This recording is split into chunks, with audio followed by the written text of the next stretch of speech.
नमस्कार, मी मंजिरी. MVTVच्या बातमीपत्रात आपलं सगळ्यांचं खूप खूप स्वागत. बातम्यांना सुरुवात करण्यापूर्वी एक नजर टाकूया अर्थातच आजच्या हेडलाईन्सवर.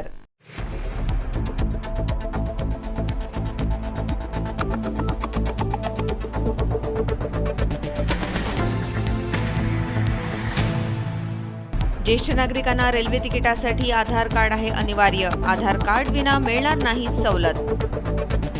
नवी मुंबई आता सर्वसामान्यांच्या आवाक्याबाहेर. सानपाड्यातील भूखंडाला 31,000 रुपये चौरस फुटाचा विक्रमी दर. परवाने जुन्या तर निर्बंध नव्या नियमानुसार डान्स बारसाठी गृह खात्याकडून लवकरच आदेश. बेलापूर आगरोळी गावात एका महिला वेटरला चाकूने मारल्याची बाब उघड झाल्याने उडाली खळबळ. आरोपी मात्र फरार. आणि दरोड्याच्या तयारीत असणाऱ्या टोळीला नवी मुंबई गुन्हे शाखेच्या खंडणी विरोधी पथकाकडून अटक. आता तिकिटासाठी ज्येष्ठ नागरिकांना आधार कार्ड अनिवार्य आहे. रेल्वे तिकिटावर सवलत मिळवण्यासाठी ज्येष्ठ नागरिकांना आधार कार्ड दाखवणं आवश्यक आहे. 1 एप्रिलपासून हे बंधनकारक देखील होणार आहे. यामुळे खोट्या नावे तिकीटं घेऊन जास्त दरात विक्री करणाऱ्याला चाप बसणार आहे.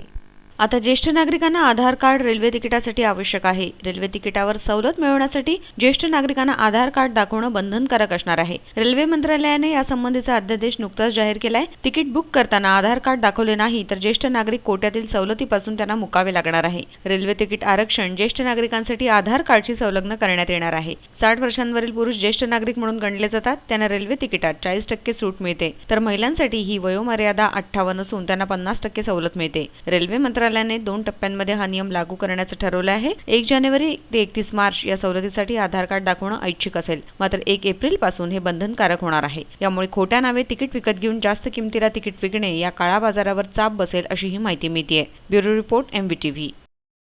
नवी मुंबईत घर घेणं आता एक स्वप्नवत आहे, कारण दररोज जागेच्या किमती गगनाला भिडतायत. अशातच सानपाड्यामध्ये सिडकोने एका भूखंडासाठी मागवलेल्या निविदांमध्ये सर्वाधिक दर प्रति चौरस मीटर भरला गेलेला आहे. सिडकोच्या इतिहासात भूखंडाचा हा विक्रमी सौदा आहे. मुंबईसह आता नवी मुंबईतही घर घेणं स्वप्नवत झालेलं आहे. याची प्रचिती सानपाड्यामध्ये आली आहे. सानपाडा येथे एका भूखंडाच्या विक्री करण्यासाठी सिडकोने मागवलेल्या निविदांमध्ये सर्वाधिक दर 3,39,339 प्रति चौरस मीटर इतका भरला गेला आहे. सिडकोच्या इतिहासामध्ये सदर दर सर्वात महाग सौदा असल्याने नवी मुंबईमधील रिअल इस्टेट वर्तुळात एकच खळबळ उडाली आहे. जागेची किंमत इतक्या मोठ्या प्रमाणात वाढल्याने नवी मुंबई शहर सर्वसामान्य आणि मध्यमवर्गीय नागरिकांच्या आवाक्याबाहेर गेल्याचं उघड झालंय. सिडकोने गेल्या 2 वर्षांपूर्वी विकलेल्या सीवूड येथील भूखंडाला 2,82,000 चौरस मीटर इतका दर मिळाला होता. त्या पाठोपाठ सानपाडा येथील भूखंडाचा झालेला सौदा सर्वाधिक विक्रमी ठरलाय. Bureau report, MVTV. डान्स बारसाठी परवाने जुन्या तर निर्बंध नव्या नियमानुसार असावेत असे आदेश लवकरच निघणार आहेत. जुन्या परवान्यांचे नूतनीकरण करावे तसेच नवीन परवाने द्यावेत असे आदेश देण्यात आलेले आहेत. सर्वोच्च न्यायालयाच्या आदेशानुसार राज्यातील डान्स बार्सना सुरू करण्यासाठी शासनाने परवानगी द्यावी. जुन्या परवान्यांचे नूतनीकरण करावे तसेच नवीन परवाने द्यावेत असे फरमावले आहे. डान्स बारना परवाने देण्याबाबत मुंबई पोलिसांनी गृह खात्याकडे आदेश मागितले आहेत. तसेच जुन्या नियमावलीनुसार म्हणजे नेमक्या कोणत्या नियमानुसार बारना परवाने द्यावेत याबाबत स्पष्ट निर्देश देण्याची विनंती पोलिसांनी गृह विभागाला केलेली आहे. परवाने न दिल्यास न्यायालयाचा अवमान होण्याची तर परवाने दिल्यास मुख्यमंत्र्यांची नाराजी अशा दुहेरी कात्रीत पोलीस अडकले आहेत. मात्र परवाना नसतानाही चोरी छुपे मुंबई, नवी मुंबई, ठाणे, पनवेल परिसरात डान्स बार स्थानिक पोलिसांच्या आशीर्वादाने सुरू असल्याचे नागरिक सांगतायत. Bureau report, MVTV.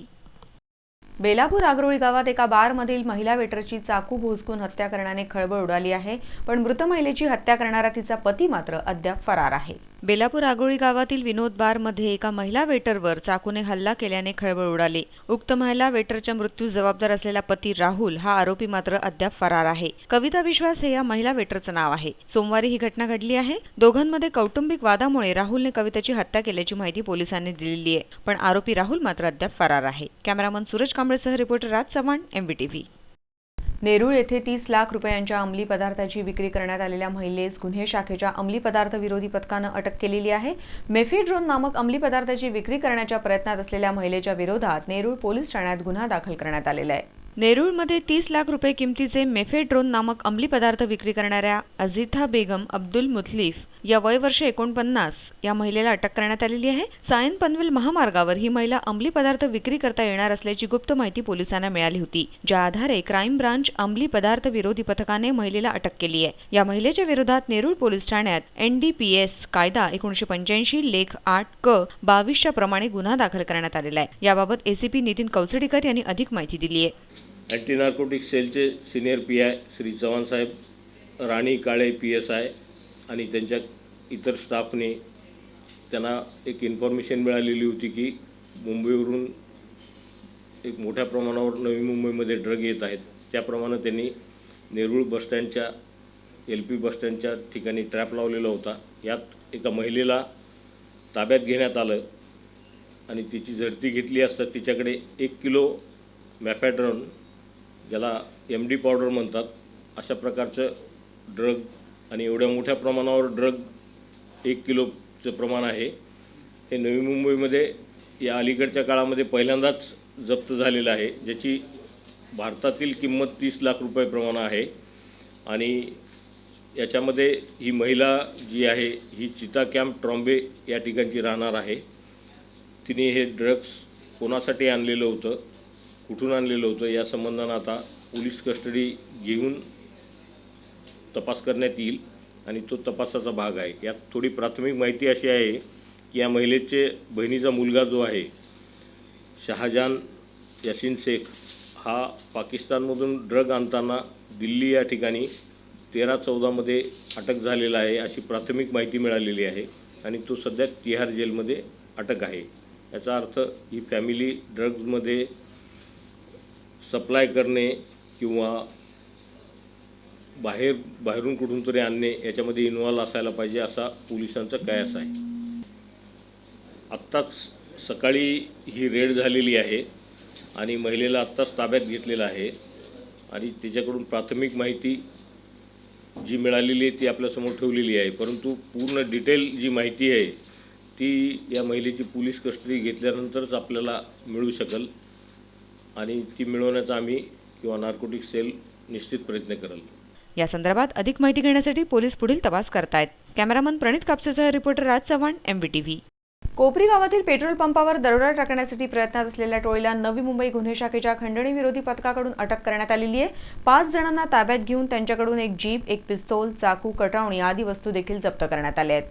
नवी मुंबईत चोरी दरोड्यांच्या घटनांचं सत्र सुरूच आहे. अशातच कोपरी गाव सिग्नल येथील पेट्रोल पंपावर दरोडा टाकण्यासाठी काही इसम येणार असल्याची माहिती नवी मुंबई गुन्हे शाखेच्या खंडणी विरोधी पथकाला मिळाली होती. त्यानुसार पेट्रोल पंपाच्या आजूबाजूला सापळा रचण्यात आला. मंगळवारी पहाटे 2 वाजण्याच्या सुमारास झायलो ही गाडी कोपरी गाव सेक्टर 26 वाशी येथे आली. दिलेल्या माहितीनुसार सर्व इसमांचे वर्णन मिळते जुळते असल्याचे दिसून आले व नमूद इसमांच्या हालचाली संशयास्पद वाटल्याने तात्काळ कारवाई करून त्यांना ताब्यात घेण्यात आलाय. त्यात अलेक्झांडर देवेंद्र, नूर मोहम्मद खान, मोहम्मद उमर शेख, शिवमंगल ईश्वरदीन मिश्रा, राजन उर्फ अजय साहू या 5 जणांचा समावेश आहे. या कारवाई दरम्यान महिंद्रा कंपनीची झायलो जीप, एक पिस्तूल, चाकू, कटावणी, शटर तोडण्याचा पाना इत्यादी वस्तू आढळून आल्या आहेत. याबाबत सहाय्यक पोलीस आयुक्त नितीन कौसडीकर यांनी अधिक माहिती दिली आहे. बातमीदाराकडून इन्फॉर्मेशन मिळालेली होती की काही रेकॉर्डवरचे गुन्हेगार हे पेट्रोल पंप लुटण्यासाठी नवी मुंबईमध्ये येत आहेत. त्याप्रमाणे त्यांनी ट्रॅप लावलेला होता आणि दिनांक 6/12 रोजी सकाळी 2 वाजण्याच्या सुमारास त्यांच्या ट्रॅपमध्ये एक झायलो गाडी मिळून आलेली होती आणि त्या झायलो गाडीमध्ये त्यांनी 5 आरोपितांना ताब्यात घेतलं. त्यांच्याकडून माहिती मिळाली की ते मिलोनियम प्रीमियर फ्युएल सेंटर या पेट्रोल पंपवर ते दरोडा घालण्यासाठी आलेले होते आणि त्यांच्या गाडीची झडती घेतली असता त्यांच्याकडून एक रिव्हॉल्वर, काही दरोड्याचं सामान ज्याच्यामध्ये स्क्रूड्रायव्हर्स, कटावणी आणि इतर हत्यार मिळून आलेले आहेत. या सर्व आरोपींच्या विरुद्ध पूर्वी मुंबई, भिवंडी आणि अलिबाग या ठिकाणी गुन्हे दाखल आहेत, ज्यात अलेक्झांडर देवेंद्र याच्यावरती 4 गुन्हे दाखल आहेत, ज्याच्यामध्ये दरोड्याची तयारी आणि रॉबरीसारखे गंभीर गुन्हे दाखल आहेत, ज्याच्यामध्ये पूर्वी पण त्यांच्याकडून रिव्हॉल्वरसारखं हत्यार जप्त झालेलं आहे. तसंच नूर मोहम्मद, शिवमंगल मिश्रा आणि राजन साहू यांच्यावर ते बलात्कार, घरफोडी आणि चोरीसारखे गुन्हे दाखल आहेत. हे सध्या दिवा या ठिकाणी, ठाणे दिवा या ठिकाणी राहतात आणि एकत्र येऊन त्यांनी हा प्लॅन केलेला होता. आरोपी इसमांविरुद्ध मुंबई, भिवंडी, अलिबाग येथे गुन्हे दाखल असल्याची माहिती मिळाली असून पूर्वीच्या गुन्ह्यात त्यांना शिक्षा झाल्याचंही समजलंय. कॅमेरामन प्रणित कापसेसह रिपोर्टर राज चव्हाण, MVTV. आजच्या बातमीपत्रात इतकंच. पुन्हा भेटूया उद्या याच वेळी. तोपर्यंत पाहत राहा MVTV. नमस्कार.